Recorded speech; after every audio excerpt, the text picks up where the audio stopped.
Bonjour à toutes et à tous, je m'appelle Franck Fauter, je suis consultant en développement personnel par l'astrologie, révélateur de talents et initiateur en astrologie.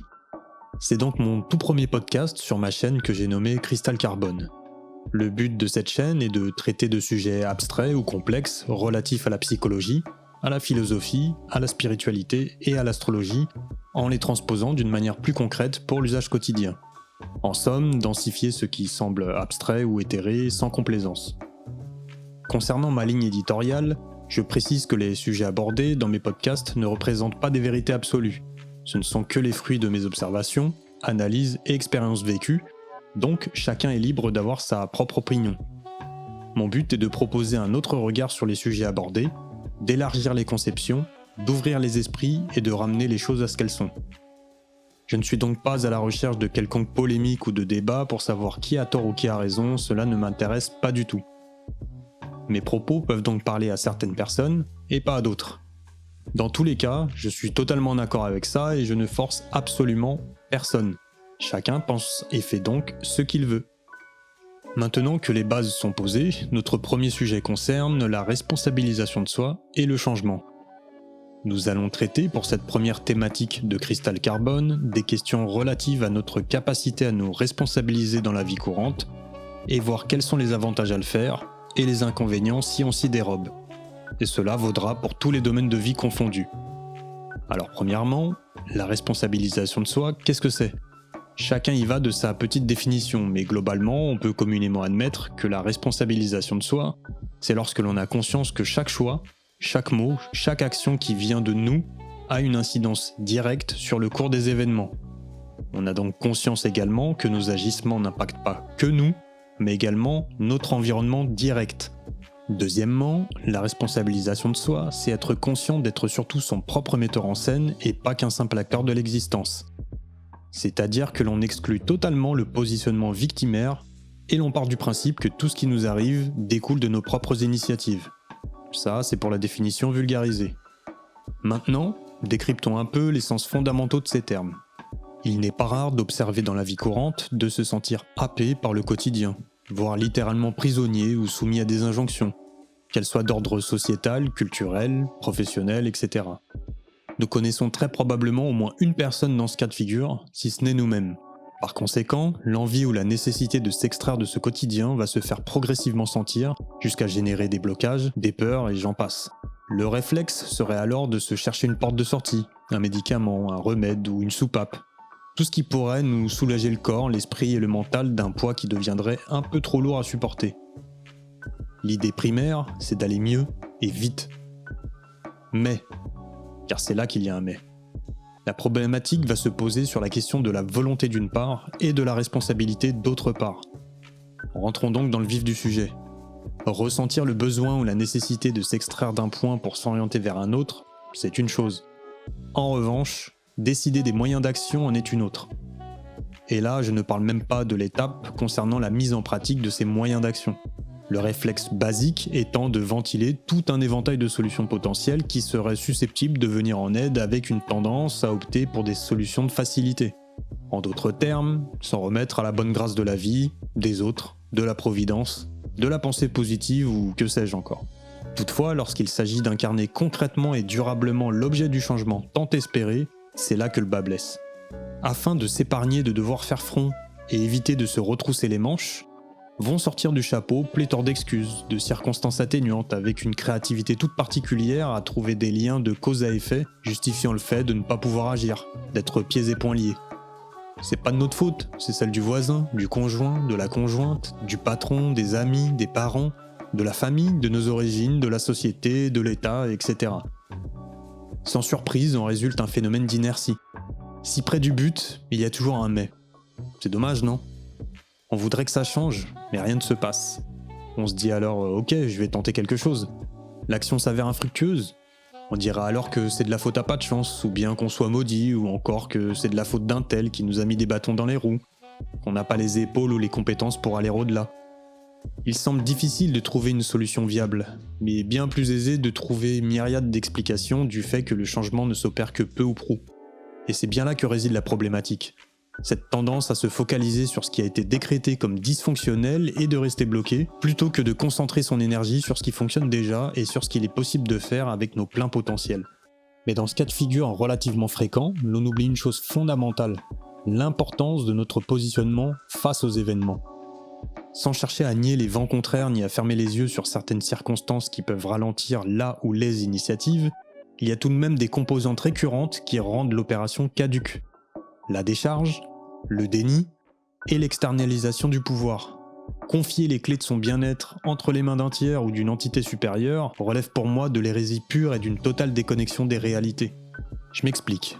Si l'on souhaite infléchir un changement quel qu'il soit dans sa vie quotidienne, il y a un certain nombre de conditions à réunir pour satisfaire l'objectif.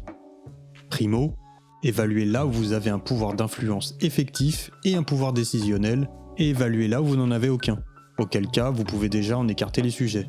Secondo, concentrez l'attention et l'énergie ce sur quoi vous avez de l'influence et du pouvoir. En d'autres termes, vous pouvez exercer une influence directe sur votre positionnement face aux événements, en revanche, vous n'avez aucun pouvoir ni contrôle sur les événements eux-mêmes. Tertio, avoir conscience des conséquences qu'un choix et une décision entraînent. Donc, exit les complaintes. Vous savez ce que telle ou telle solution potentielle peut vous coûter. Il s'agira donc de l'assumer. Toutefois, il semblerait qu'il y ait confusion entre sujet et objet. Prenons un exemple. Une personne souhaite entamer une thérapie pour, entre guillemets, aller mieux. La question des thérapies fera l'objet d'un autre podcast. Jusqu'ici, ça peut aller. On peut saluer la démarche, ok. Mais cette personne, ayant fondé de nombreuses attentes sur cette thérapie, entre parenthèses sur son thérapeute par extension, se rend compte qu'il n'y a pas beaucoup d'évolution la concernant. Il y a donc ici un transfert de pouvoir entre sujet et objet, une déresponsabilisation de l'individu. Il remet sa capacité décisionnelle et de transformation entre les mains du thérapeute ou de la thérapie. Pour cette personne, elle ne voit pas où est le problème, puisqu'elle se dit « j'ai engagé une thérapie, c'est déjà pas facile à me lancer, je comprends pas pourquoi ça ne marche pas ». Eh bien, les résultats sont souvent stériles dans ce cas de figure, car la personne se dérobe à ses responsabilités. C'est-à-dire que le thérapeute lui offrira probablement un faisceau de solutions potentielles, mais il appartiendra à cette personne de les mettre en action, et surtout d'adopter un réel changement dans son positionnement interne. Comprendre par là, changer ses habitudes et son regard sur elle-même. Et là, la mécanique coince. Changer ? Pourquoi changer ? Si on est dans le mal, c'est pas notre faute. Eh bien, c'est ici que la notion de responsabilisation de soi demeure essentielle à intégrer. Changer certains concepts, certaines habitudes, certains paradigmes, cela implique de devoir se réadapter à l'inconnu. Donc, perte de maîtrise. Maîtrise illusoire qui plus est. Et donc, on préfère rester où l'on est, en espérant que le changement puisse survenir ou s'opérer, mais dans le cadre de notre propre référentiel. On parlera plus communément de zone de confort, et y rester serait alors un gage de sûreté. Sauf que dans les faits, cela ne se passe pas vraiment comme ça. Avoir les mêmes outils qui ont fait leurs preuves jadis ne font pas de vous un meilleur forgeron aujourd'hui. Cette présomption ne peut mener qu'à des situations de confusion, de perte de confiance en soi et d'un problème de diffraction dans la perception des réalités. La responsabilisation de soi intervient ici lorsque la personne a conscience de ce que le changement envisagé puisse générer comme conséquence, autant en termes d'implication qu'en termes de sacrifice. Je parle de sacrifice car il y a obligatoirement nécessité d'abandonner un élément dysfonctionnel en nous pour laisser place à un système plus fonctionnel que nous ignorons encore à l'instant T, qui restera à découvrir. On ne fait pas du neuf avec du vieux et l'on ne peut espérer un changement profitable et pérenne sans implication personnelle à minima, et sans avoir conscience de l'obligation de déposer quelque chose, auquel cas cela risque fort de rendre la démarche particulièrement stérile, voire alimenter de nouveau la boucle de frustration. C'est le cercle vicieux qui s'installe, et la petite ronde peut durer longtemps, jusqu'à en perdre totalement ses repères internes, voire littéralement décrocher psychiquement. Et la vie risque fort de resservir le même plat réchauffé jusqu'à adopter un changement concret dans ses perceptions et raisonnements. Donc plutôt que de gâcher son crédit énergie à miser sur un mauvais placement et s'obstiner dans le dur, il conviendra donc de demeurer particulièrement conscient du degré d'implication et de responsabilité que nous avons concernant le moindre choix que nous adoptons au quotidien. Espérer des changements favorables et des bénéfices personnels sans engager en premier lieu une partie de soi-même relève du fantasme collectif et de l'apologie de l'assistanat. C'est la route la plus directe vers le statu quo dans le développement personnel, voire de régression s'il y a obstination en ce sens. Si l'on considère que ce même événement est une conséquence directe à une action de notre part, consciemment ou non, qu'elle n'est pas là par hasard et invite à se dépasser, alors la réconciliation avec sa propre responsabilisation est avérée.